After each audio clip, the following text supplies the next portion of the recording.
जहाँ प्रेम होता है वहाँ महाराज इंतजार भी होता है, वहाँ सहन करने की क्षमता होती है। तो आज उसी समय श्री सुखदेव जी समझा रहे हैं, राजन परीक्षित, हुआ ऐसा कि पार्वती जो थी वो भी समाधि में लीन, भोले बाबा जो थे वो भी समाधि में लीन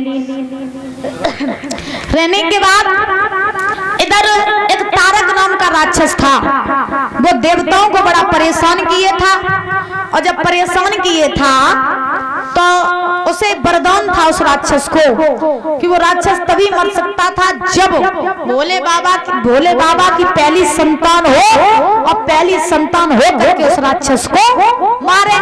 तो तारक राक्षस जानता था कि भोले बाबा की पहली शादी वही सती के संग सुबह अपने पिता के यहाँ गई, उन्होंने अपनी देह का त्याग कर दिया।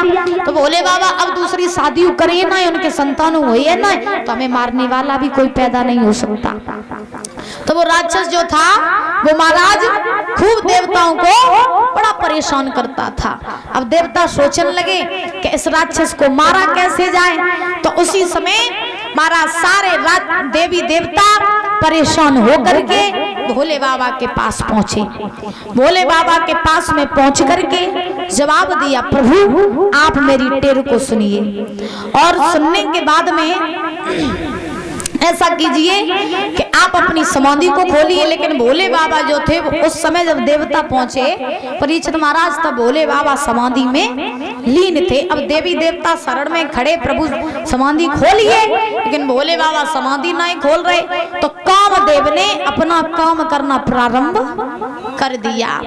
कामदेव ने भोले बाबा की समाधि तोड़ने के लिए धनुष निकाला, बाण चढ़ाया।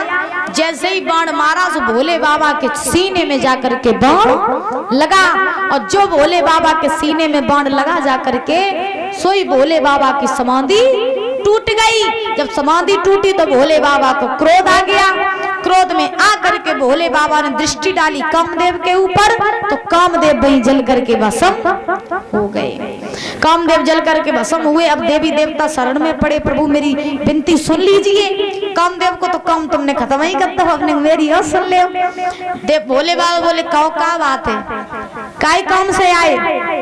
तो उसी समय देवता कहने लगे, प्रभु आपको नहीं पता एक तारक नाम का राक्षस है, वो हम सबको बड़ा परेशान किए हैं, और उसे मारने का उपाय केवल एक ही है कि आप अपनी दूसरी शादी कर लो। क्या कर लो? किससे कहा? किसने कहा? देवताओं ने। माताओं का आज ध्यान नहीं लग रहा है कथा में, है? परेशान ना हो, हम फिर नचवाई दी, काय दिक्कत चिंता कर रही हूँ। हमें पता है तो वो पूरा फोकस गाना ही पे रहा था कि हम कब गाएं कब तुम लोग नाचा। अभी गा देंगे, ठीक है, कथा तो सुन ले।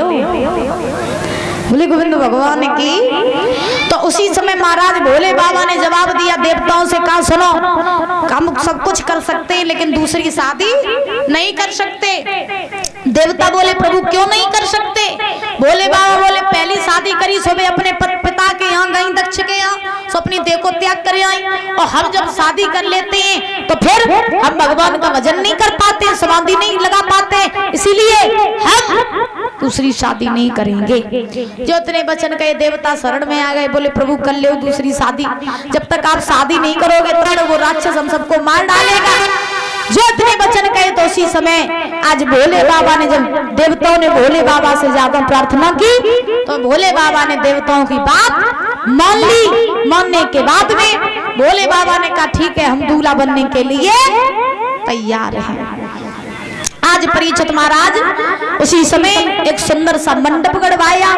मंडप गढ़वाने के बाद में आज भोले बाबा को सारे देवी देवता दूल्हा बनाने लगे। अच्छा परीक्षित महाराज एक बात बताएं कि कहा जाता है शादी एक ऐसा लड्डू होता है जो खाए सो पछता है और ना खाए सो पछता है। सही बात है। अच्छा जिनकी शादी हो गई हो बे, उनसे पूछो भैया तुम सुखी हो? तो बे का कहत ना भैया हम कहाँ सुखी हैं, जब तक ब्याह करके आए तब तेने रोज शॉपिंग पे न लिवा जाता नो जे मनती ही ना है।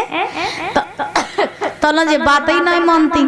और अगर उनसे पूछो परीक्षित महाराज जिनकी शादी न हुई हो, उनसे पूछो भैया तुम्हारी शादी नहीं भई तो तुम सुखी हो, तो बेका का करे भैया, सब पत्थर पूज डारे, ब्याह होते ही नहीं है, सब पत्थर पूज डारे लेकिन शादी नहीं होती। तो कहा भी जाता है कि शादी ऐसा लड्डू होता है महाराज, जो खाए सौ पछताए और न खाए सौ पछताए।